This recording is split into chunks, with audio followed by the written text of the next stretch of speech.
مسلسل بالطو هو أحدث إنتاجات منصة واتشت الأصلية، والمعتمد على كتاب بيضم أحداث حقيقية للمؤلف والسيناريست أحمد عاطف فياض، وهو من بطولة عصام عمر. بيحكي فيه عن تجربته في العمل كطبيب في وحدة صحية بعيدة عن المدينة.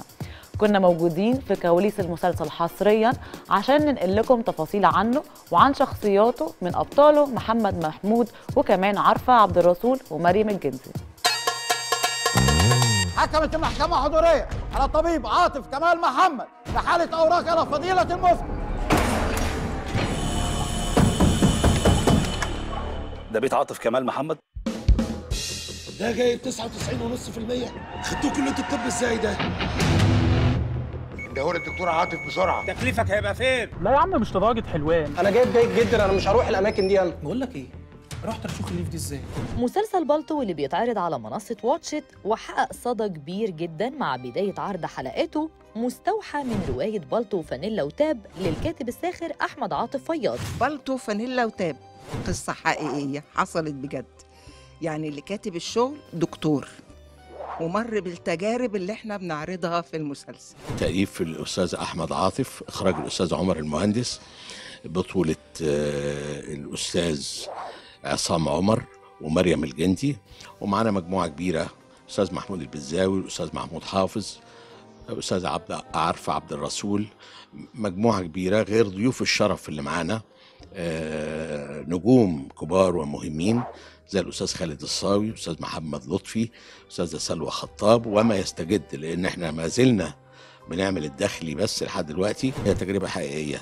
المؤلف هو بطل العمل ده في الأصل، يعني عمل كتاب اتعمل منه 42 طبعة ونفذوا جميعا، دليل على انه حاجة مهمة قوي.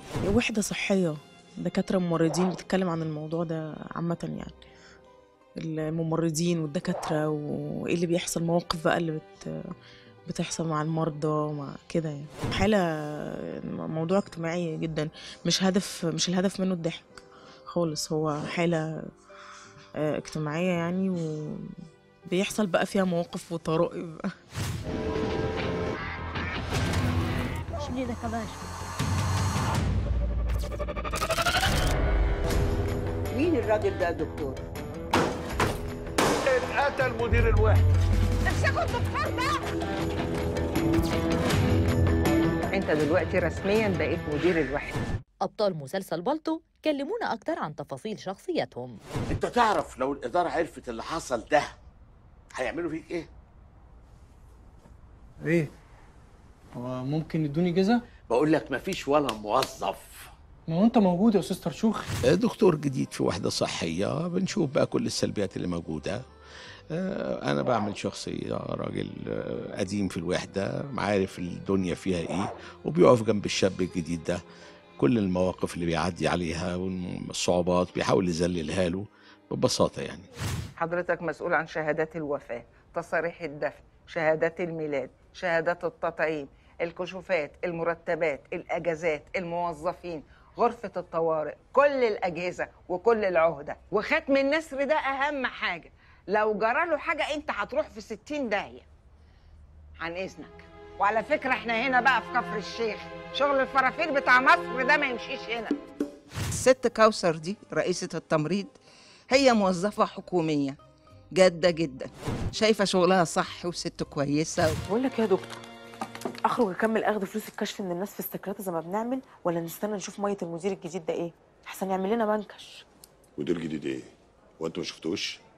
ده حته عيل سيرس تلاقيه اصلا ولا عارف ان احنا موجودين هنا، ولو عرف ولا يقدر يفتح بقه. طب ولو فتح بقه؟ عادي يعني، هنتعامل معاه زي ما اتعاملنا مع اللي قبله، هنديله نسبه يعني، وبعدين افتح له وشك كده، ما تقفلش اليوم من اولها. يلا دخليه الاول ضغف. عينيا يا ابو الروقان كله. شخصيه جديده بالنسبه لي، شخصيه ألفت جديده بالنسبه لي. انا دايما بعمل الحاجات اللذيذه اللي الناس بتحبها دي، لذيذه بس هي شويه فيها شريره شويه يعني، او بتنساق للدكتور بتاعها، اي حاجه بيقولها لها بتعمله. يعني هي ألفت بالنسبه لي نموذج للممرضه المستهتره اللي ما بتعملش اي حاجه، ان هي مهتمه بنفسها وخلاص، بتسمع كلام اي حد حتى لو غلط. وانت مالك؟ انت 25 سنه ولا 40 سنه وانت امي؟ وبعدين هو انت مين اللي مفهمك يعني انك عريس لقطه كده وما حصلتش؟ ولا تكونش فاكر عشان عندك عربيه لانوس لبني البنات هتترمى تحت رجليك؟ تزعليش كده. حصل خير يا دكتور، انا كمان ما كانش قصدي. وعموما يعني حضرتك دكتور كبير والف واحده تتمناك. هاجر هي دكتوره صيدلانيه في وحده صحيه في الارياف، بنت مصريه عاديه جدا، مجتهده، شاطره كده. عمر ساعدني جدا طبعا من اول البروفات، وقعدنا نشوف ريفرنسز حقيقيه، وعشان كده انا بقولك هي موجوده كتير جدا. مش عايزه العلاج، انا هروح اكشف في حته تانية. ليه؟ في ايه؟ لا مفيش حاجه. في ايه؟ طب ما تفهميني. مفيش حاجه يا ابني، مفيش حاجه. طب فهميني في ايه؟ مالها الست دي؟ معرفش والله، بتقولي بيجي لها مغص ايه فبتتمشى في الحمام. هو انت مش شايف الحمام دي عندكم عاده في البلد؟ مش هي دي عندنا في الفلاحين يا دكتور، يعني اسهال. يا نهار اسود، ده انا قلت لها انا وبابا بنتمشى في الصاله. بعمل دور ممرضه اسمها حلميه في المسلسل. هو طول الوقت مشاهدي مع عصام عمر ومع باقي الكاست، بس مينلي عصام. وانا استمتعت جدا جدا بالشغل في اللوكيشن ده بالذات، لانه احنا فجأة بعد مثلا 2-3 تصوير بقينا كأننا اصدقاء وعارفين بعض بقالنا كتير جدا. اوعى تفتح الاوضه دي. هيحصل ايه يعني؟ الوحده بتتحرق. حد ينده لنا الشيخ مرزوق بسرعه. ده بقى اللي هيطفي الحريق. الاسعاف هتاخد وقت على ما توصل. أنا عادة ما بديش فرصة تانية لحد، بس واضح إن أنا حبيتك وارتحت لك أوي. في إيه؟ طيب في إيه؟ أنت بتعرف تسوق؟ هترجعونا لأيام الشقاوة تاني.